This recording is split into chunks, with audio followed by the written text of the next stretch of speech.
রাধে রাধে বন্ধুরা, আমি আবারও চলে এসেছি নতুন একটা ভিডিও নিয়ে। আজকে তোমাদের কাছে এমন একটি মন্দিরের নাম বলবো যে মন্দিরটি খুবই একটা জাগ্রত এবং ভক্তদের কাছে একটা বিশ্বস্ত মন্দির।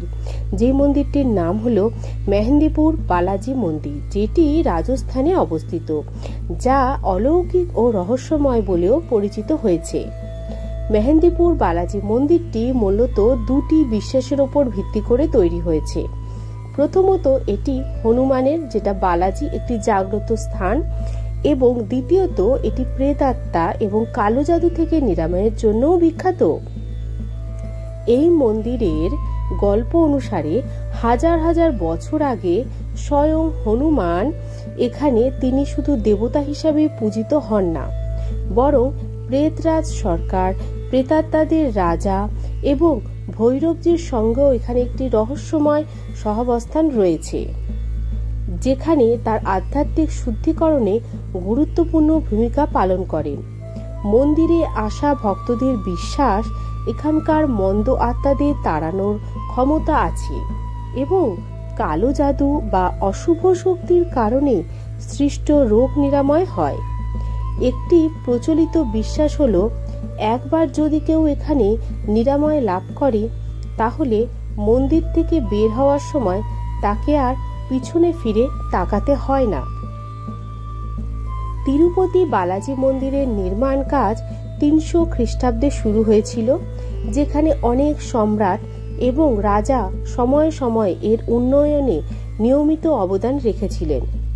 18 শতকের মাঝামাঝি সময় মারাঠা সেনাপতি রাঘোজি প্রথম ভোসলে মন্দিরের কার্যক্রম পরিচালনার জন্য একটি স্থায়ী সংস্থার ধারণা করেছিলেন। এই মন্দিরে পুজো দেওয়ার আরেক রীতিও অবাক করার মতো। এক বাক্স লাড্ডুর মধ্যে 3 দেবতাকে প্রথমে একটি করে নিবেদন করা হয়, তারপর বাকি লাড্ডু ছুঁড়ে দিতে হয় মন্দিরের আনাচে কানাচে অশরীরীদের জন্য। এছাড়া মাত্র 2টি লাড্ডু পুরোহিত নিজের হাতে দেন ভক্তকে, সেটাই প্রসাদ হিসাবে খাওয়া যায়, কিন্তু বাড়িতে নিয়ে আসা যায় না। তাহলে আর দেরি কিসের? ঘুরে আসুন এই জায়গায়। দিল্লি থেকে সড়ক পথে মেহেন্দিপুর বালাজি মন্দিরের দূরত্ব 255 কিলোমিটার, আর জয়পুর হয়ে গেল 100 কিলোমিটার। বলা হয়, প্রেতরাজের অবস্থিতির কারণে এই মন্দিরে প্রায় অশরীরীদের অবাধ বিচরণ। শোনা যায়, আগে এই জায়গায় এক ঘন জঙ্গল ছাড়া আর কিছুই ছিল না। আচমকাই এক পুরোহিত স্বপ্নে দর্শন পান বালাজির। বালাজি তাকে বলেন, আরাবল্লী পর্বতের মাঝে এক জঙ্গলে তার আর প্রেতরাজের মূর্তি সমাধিস্থ রয়েছে। নির্দেশ দেন ওই মূর্তি তুলে এনে মন্দিরে রেখে পুজো করার। পুরোহিত অবশ্য ওই বিগ্রহ খুঁজে পাননি।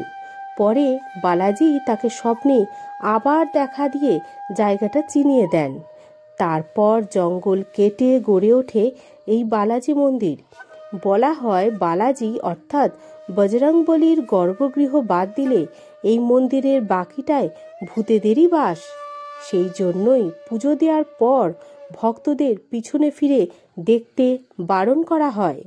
স্থানীয়দের বিশ্বাস, মেহেন্দিপুর এই বালাজি মন্দিরই ভারতের একমাত্র ধর্মস্থল, যেখানে ভূত, প্রেত আর ভগবানের এক আশ্চর্য সহাবস্থান চোখে পড়ে। মন্দির চত্বরে পা রাখা মাত্রই অনুভব করা যায় প্রেতাত্মাদের অশরীরী উপস্থিতি। সেই কারণেই ভূত ছাড়ানোর জন্য এই মন্দিরের প্রসিদ্ধ রয়েছে। দূর দূর থেকে ভক্তরা আসেন প্রেতগ্রস্ত প্রিয়জনের মুক্তি কামনায়।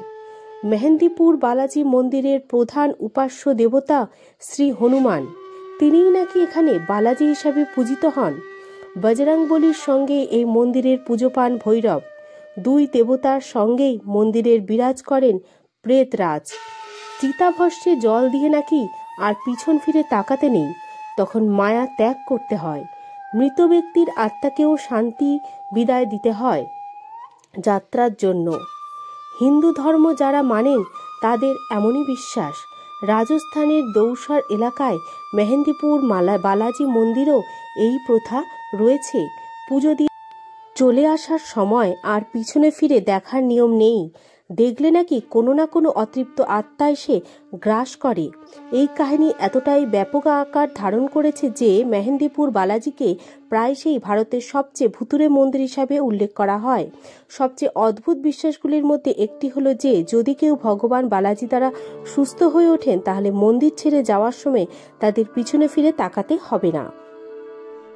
তো কেমন লাগলো বন্ধুরা আজকের এই গল্পটি? ভালো লাগলে অবশ্যই লাইক, কমেন্ট, সাবস্ক্রাইব করতে তোমরা কিন্তু ভুলবে না। আর হ্যাঁ, বালাজির ছবিগুলি পরিষ্কার পবিত্র স্থানে যেমন পূজা ঘর বা কোনো না কোনো নিবেদিত প্রার্থনা কোণে স্থাপন করা উচিত। তো অবশ্যই আমার এই চ্যানেলটি সাবস্ক্রাইব করে দিন আর অবশ্যই শেয়ার করে দেবেন। আজ তবে আসি বন্ধুরা, আবারও আসবো অন্য কোনো নতুন ভিডিও নিয়ে।